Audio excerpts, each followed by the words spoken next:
तो नमस्कार मित्रों, जिगर स्नेक लवर में तमाરું स्वागत है। અને બન્યા રહેજો મારા મિની બ્લોગમાં। આજે દર્શન કરાશું માં ખોડલના।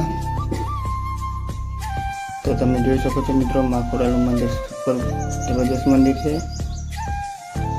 અને બાજુમાં ઘોઘા બાપા વિરાજમાન છે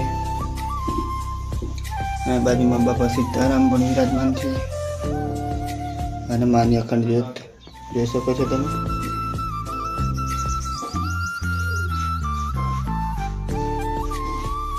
અને અહીંયા મિત્રો દૂર દૂરથી માણસો આવે છે, બધાની મનોકામના પણ પૂર્ણ થાય છે। જોઈ શકો છો આ ઉપર ઝુમ્મર બી સરસ મજાનો બનાવેલો છે।